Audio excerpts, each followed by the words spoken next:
Hello.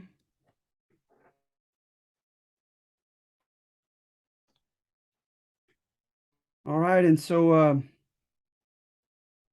let's go ahead and get right into the assignment. All right, Kyoko. We're doing the Gilded Age, part two, with immigration. All right, and so I'm going to move up,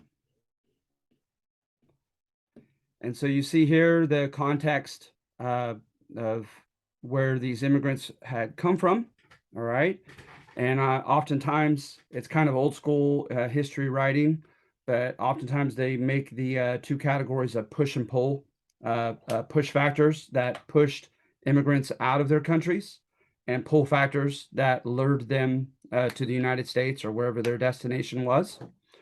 And so with this one, we see the case of Jewish immigrants in the Russian Empire, right?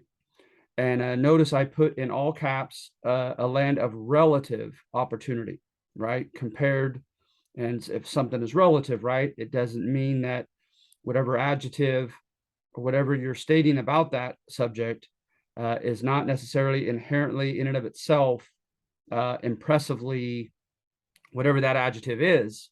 You're just doing it in light of comparison to something else. And so, as you see there, America, a land of relative opportunity. So you're going to see a tale of two cities, so to speak, whereby the immigrants are going to be persecuted under the Russian czars.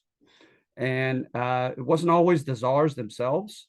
Sometimes it was the communities around Odessa, Kiev, Moscow, and they pushed the Jewish community into a certain section of the Russian Empire to which they were confined. They had restrictions on what they could and could not do for a living. They had the irrational part to them. They had an irrational fear of the Jewish community dating back to the Middle Ages in Europe, right? Calling the Jewish people killers of Christ. And they just had some bizarre episodes, especially around Easter. That's kind of hard to fathom for millennials living in this day and age of the United States with its tolerance. But it was real, this type of persecution that the Jewish community experienced in the Russian Empire. And so look for evidence of that. Like I said, please, even though you're analyzing and evaluating one, please read all of them. And so it was pretty terrible, to say the least, for the Jewish community in the Russian Empire, in the Pale, as it was called. So then they came here, right? And a lot of them came to Lower East Side of Manhattan. And many of them immediately got involved in either peddling, finding some type of commodity, a cheap commodity, to sell on the sides of the streets, or they oftentimes got involved with cloth making. All right. And it's just funny how that happens, as you have like these enclaves. An enclave, right, is an ethnically homogenous community, right, where through letter writing, through word of mouth, etc., and circumstance, people from the same home country, oftentimes of the same, not only nationality of the same country, but ethnicity of the same, ethnic background, end up living together amongst one another in the same area of the same city in the US. And that still happens now.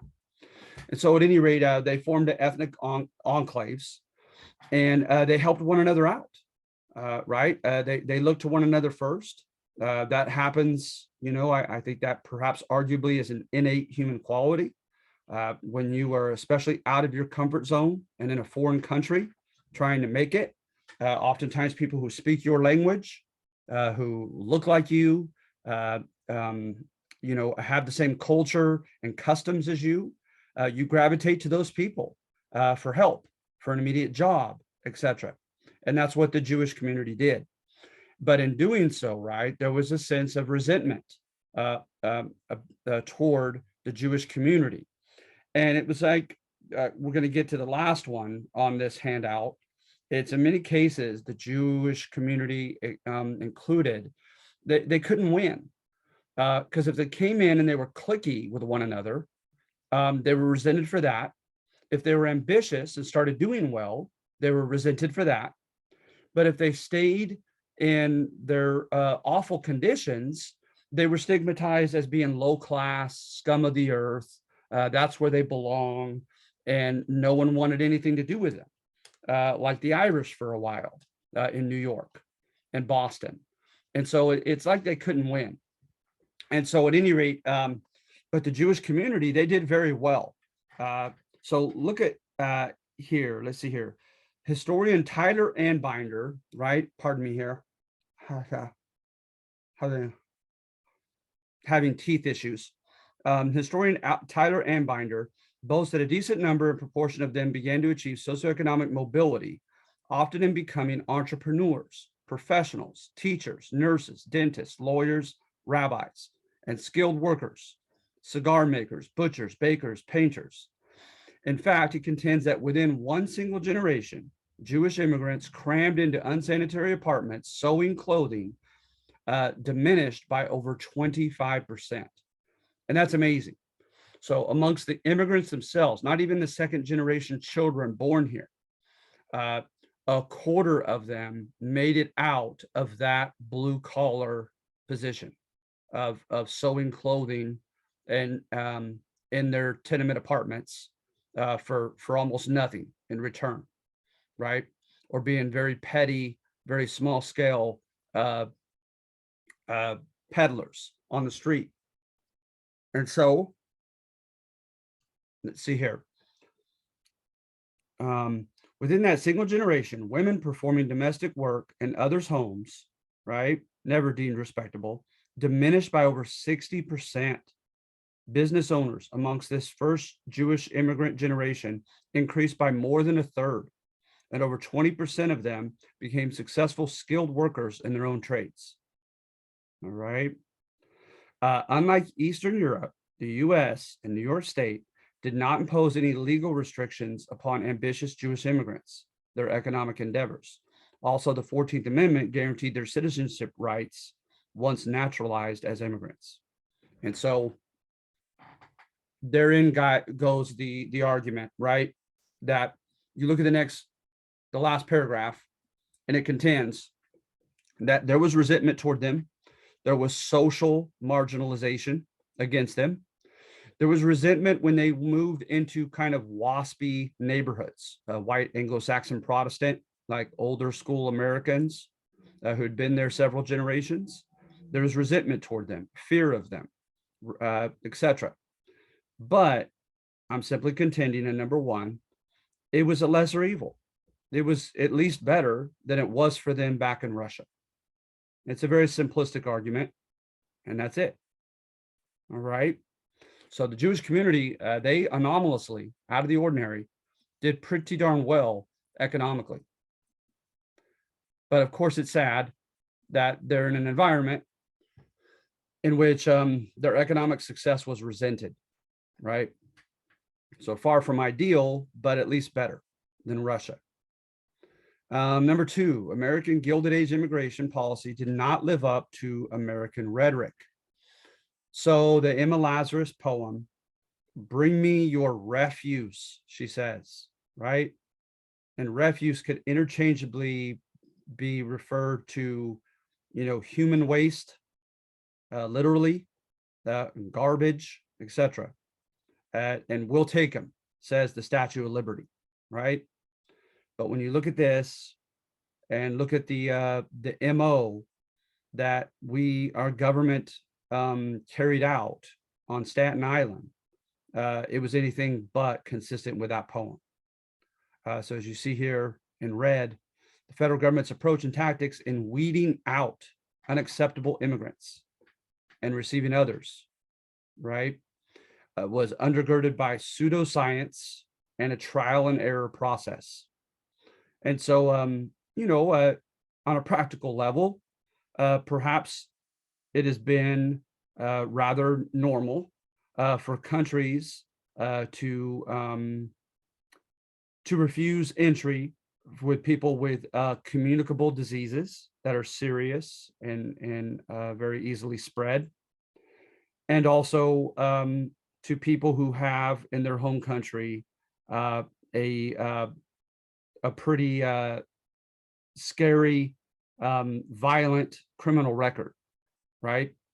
So we were no different in that. We kept them sometimes for up to 8 weeks uh, quarantined, giving them a chance for a couple months to get better and to be able to be accepted into the country. Oftentimes, after 8 weeks, we would send them back across the Atlantic. Criminal records, absolutely. That was pretty consistent.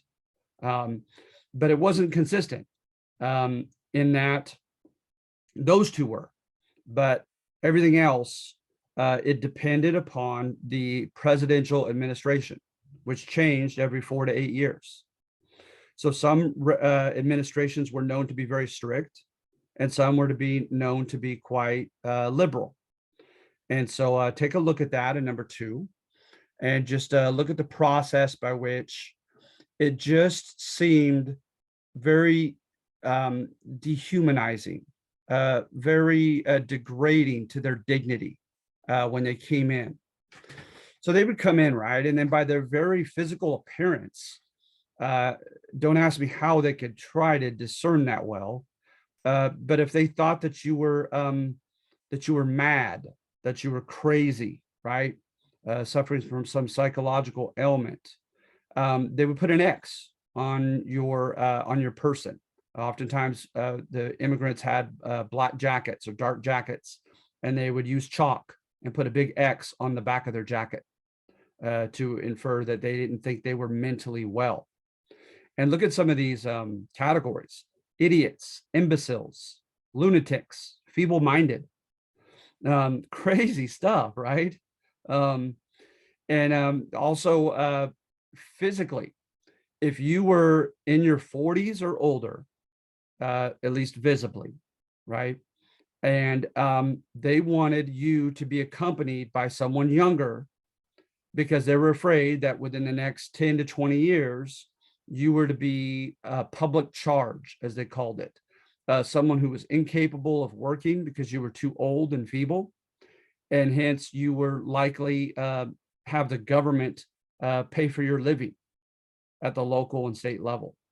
And so you had to have someone younger than you to vouch for you, to show that he or she was willing to work in your stead within the next 10 to 20 years. So that was, pretty controversial in light of our poem at the bottom of the, Statue of Liberty. And so, yeah, they had a rigorous process that they put you through, and you went through both floors of a now kind of famous building, and they put you through a physical test, and they would at least separate the men and women, but even having done such, they would make you strip naked in front of one another to look and see if you had any deformities, any physically identifiable diseases. And so it was just a very degrading process that immigrants were put through. And yeah, so just take a look at it yourself and see what you think. All right. But this one has a cynical thesis in saying that we did not live up to our rhetoric. We were very selective to the point of being exclusivist and discriminatory. All right. So take a look at that with number two. And then the third one, new immigrants could not win while caught in a vicious cycle. So on this one, right, is that this is conflict history. Okay. Number three, it's showing the new immigrants as victims with whom the writer wants you to empathize, right? And so, in one way or another, one example after another, on number three, it suggested that immigrants were kind of their back was put against the wall, metaphorically.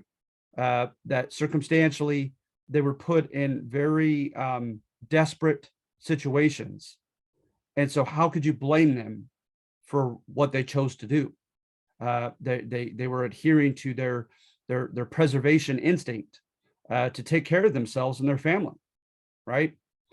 So, for instance, it was very common for Italians moving into the U.S. during the Gilded Age, in large numbers, by the way, to be offered labor contracts before they even arrived. And labor unions here in the U.S. were furious, right? Because they're like, wait a minute, these immigrants aren't even here. They're not Americans technically yet, and they're taking our jobs before they even land on our soil. And so they tried and they succeeded in Congress passing a law that made this technically illegal, but it happened nevertheless. So labor contracts were common with the Chinese and the Italians in particular. And so there was resentment toward them for that. And then those who waited until they got on soil, American soil, is literally at the major ports of New York and Boston, and et cetera, port cities of the East Coast. You would have these confidence men, as they were called. Sometimes they were eventually tied to political machines of the Democratic and Republican parties, right? And these political machines, they were out for buying the immigrants' votes, right? So they would send men to the port cities and ask the immigrants, kind of rhetorically, because they knew the answer to the questions before they asked them, do you have a place to stay for you and your family? Do you have a job? Right? And the answer to both of which was usually no. And they'd offer them such. So we have a place for you to stay. We have a job for you that will get you on your feet. And so they would do such. And then if they had a medical emergency with a child, a grandmother, etc., the confidence men had connections with doctors to help give them medical attention, right? And so when you're that desperate and you just come into an unknown land, how could you could almost ask, how could you not accept such an offer? But it was not without strings, right? And they would ask them, they would tell them, we have nothing to pay you for this. And oftentimes the answer to which was, just remember us on election day. And so, like that movie Gangs of New York, which is kind of hyperbolic, it exaggerates in some ways, but it exaggerates well-known truths of the Gilded Age. They would come in on election day and encourage or force the immigrants to vote for the man of their choosing, of their political party, their candidate. And not only that, it became well known as that movie illustrates. It was written down that did happen. They would literally have a barber for them, and they would tell them to grow a beard, go and vote, shave the beard to a mustache, vote a second time, shave off the mustache, vote a third time. So they were ballot stuffing, which was very common in the Gilded Age, especially. And so, the opposing party blamed the other one for doing it more often, and it was put in the newspapers, etc. There's just one more reason for which people were resentful of these new immigrants in the Gilded Age. And then also, the new immigrants were oftentimes not accepted into the biggest labor unions, the AFL, the American Federation of Labor, the Knights of Labor were the biggest ones, and others. And so they began forming their own unions. And yes, some of these unions were, in some cases, Marxist, where they used Marxist rhetoric, where they had Marxist hopes.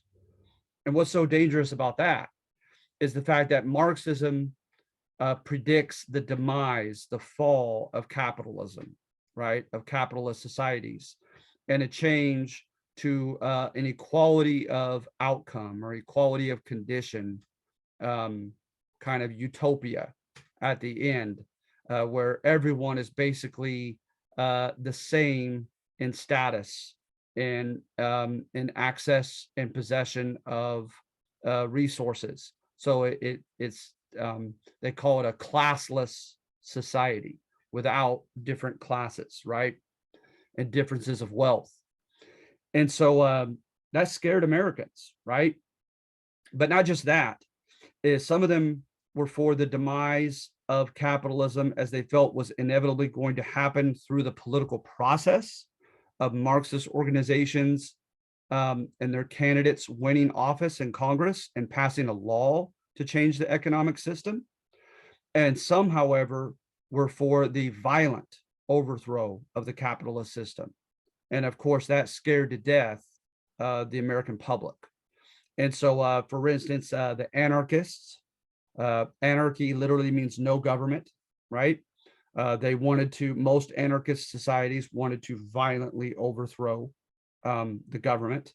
The syndicalists, syndicalists, the syndicalists, it sounds great on paper. Their utopian end or goal in mind, which was to have everything like with the Soviet Union, although it wasn't like that in reality, but the term Soviet was a local board that was democratic, right? The workers themselves in any given region, they were supposed to democratically decide how to allocate the resources of their work, of their labor. And so syndicalism sounds good on paper, but most of the syndicalist groups wanted to violently get to that end, that goal. And so for killing the major leaders of industry, destroying their property, etc. So this scared the heck out of a lot of people. And then in the newspapers, they just fanned the flame, right? Because they kept associating these radical labor unions and political parties to immigrants, to these new immigrants. And so they became stigmatized or labeled negatively and connected to radical, violent organizations. And so you had the Molly Maguires, who were Irish, and they blew some stuff up. They killed and attempted to kill some highly visible people. And some of their leaders were publicly executed, and it got a lot of attention. Later on in the 20s, you have a couple Italian anarchists who were connected to a murder and a robbery, and it gets the whole nation's country's attention later on in the 20s. And so these groups that are coming in, they are they're Balkan, they're like Serb, Croatian, Bosnian. A lot of people came from the Ottoman Empire, Arab. Of course, the Ottomans were Turk, Israeli or Jewish, right? You had a lot of people come from the Russian Empire. And so you had a lot of Poles and Lithuanians and Hungarians, especially who came into the Chicago area. And so these people, right, were not WASP. They were not white Anglo-Saxon. Anglo-Saxon refers to England or English heritage, right? Protestant Christian. They were Catholic. They were Eastern Orthodox. They were Muslim. They were Jewish with Judaism as a religion. So they were not WASP. And so hence the term new immigrants, that they were especially un-American, right? And so you had that stigma for these immigrants as well, right? And a lot of them also were so desperate that the living conditions that they lived in, like the infamous 5 points of Manhattan at the bottom of Manhattan Island of New York, were so horrendous that I mean, literally, you guys, there were stories in the newspapers, and I don't know how anyone um, could prove or disprove this, but like people leaving their children in these tenement apartments, and the children being killed by large rats, their infant children. Um, them having a declaring urban blight eventually in the 5 points, and finding evidence of bodies, lots of murdered bodies in the walls of these tenement apartments, having chutes from which some of the bodies were murdered and shot down into the Hudson River. Just crazy stuff. Crazy story of just miserable circumstances for these people living in the big cities as new immigrants. And so they were stigmatized for that, and saying how low class and scummy they were, and how they're like animals, as if it was their choice, right, to live in these horrible circumstances. And not to mention the health and sanitation and safety conditions of those apartments, the tenement apartments, as they were called, or dumbbell apartments, because they were shaped like dumbbells. It was just horrendous. Literally the highest population density for a while in the world, including over Mumbai and what was the other major city of India, and China. Just crazy, right? So at any rate, so my point being, right, is that they and then they also they were afraid of, and they had reason to fear this, is the public schools suddenly became very kind of regressive, like moving backward to tradition, because they were so scared of all these new immigrant kids coming into their schools. So suddenly there was like this push for Bible reading in the public schools, which of course they would declare much later unconstitutional according to the First Amendment. But demands of English only at the workplaces and at the schools, etc. And so the immigrants began, establishing these, what would you call them? I've read names that they've called them. Shoot. Well, one is fraternal, right? Like brotherly, fraternal organizations. And they would start having their own ethnic schools for their kids, where they could speak and learn their own language. They had ties to their home religion in these schools, these private schools. They had organizations for them to engage in just social interaction, music and dancing and sports, etc. With these type of like almost YMCA type clubs for Italians or Greeks or Serbians, etc. And there was a lot of resentment, saying that they were unwilling to assimilate, right? And assimilate is, as you probably know, to drop your culture, your normative behavior, your values, right? Your worldview, and embrace that of your new home, mother, adopted country. And so you see, with all these realities and the new immigrants' decisions to cope with those realities, one by one, just made them further resented and alienated and feared by the American public. So as I said generically at the top of it, is the new immigrants just could not win. They were caught in a vicious cycle. All right. So does anybody have any questions or comments?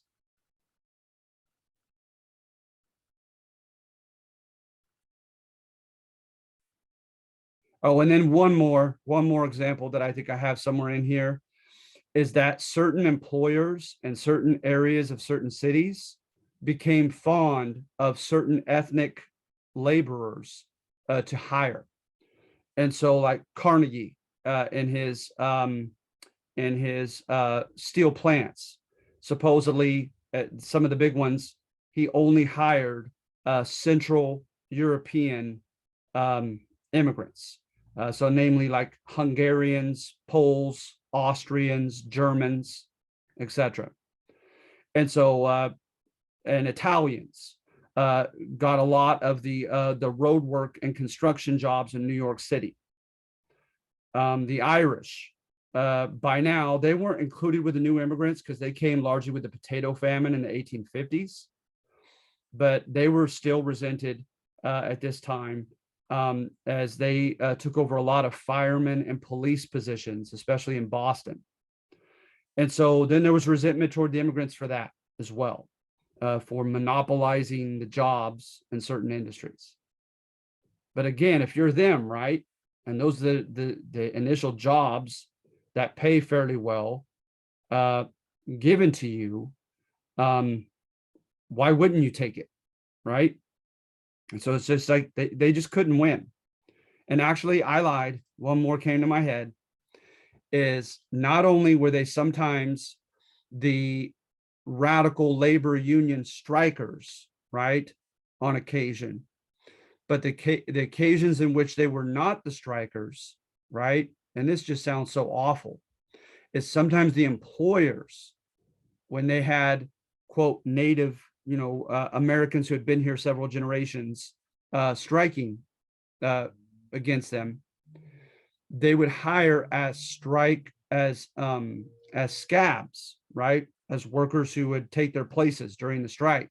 And that was just, oh my goodness, if you wanted to be hated by the public, right? They're trying to stand their ground and feed their children, and they're going on strike. And the only way it can succeed is if the factory just shuts down and no productivity happens, no profit comes in for their boss. And out of desperation, the boss agrees to pay them more, right? And put them back in the factory and hire them at a better, more manageable price. But when scab workers come in and cross the picket line while they're striking, it ruins everything. And the scab workers are willing to work for a lower price, et cetera, right? And I kid you not, it's documented that some employers, just to stir up trouble, and because they knew the immigrants were more desperate and were willing to work for a lower wage, they would deliberately hire new immigrant scab workers during some of the strikes. So it's just one thing after another in which these poor new immigrants, just like I said, just couldn't win. We're becoming ostracized and stigmatized and marginalized and feared and hated after one decision after another. And I find that so fascinating that you could have places like New York City, New York, that are so ethnically and nationally and religiously and culturally diverse, but there could still be so much nativism. Nativism is a bad word, right? It's being xenophobic. It's being hatefully afraid of outsiders, of foreigners, right? And I just, because it just seems as if the two would follow one another, right? That if you have a very diverse environment, that it should become very tolerant.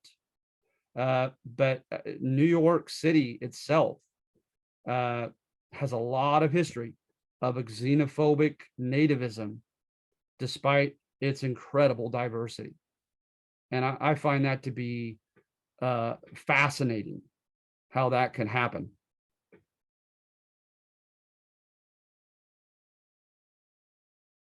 All right. So any questions or comments? No, sir. Okay. Thank you, Joseph. All right. Well, I'm happy to give you guys your extra credit. Thank you for continuing to come. And I hope that extra credit gives you the incentive to continue to do this. All right. And I'm, like I said, I'm happy to do such out of gratitude for you guys showing up, despite you being such a small crowd of two. All right. So, Marina, are you okay? Yes. Okay, good. All right. All right. Well, then I have you down. You'll get your extra credit and I'll bid you to due. All right. Good luck with the assignment this week and please read all of them. Okay. All right. Yeah. Thank you. Take care.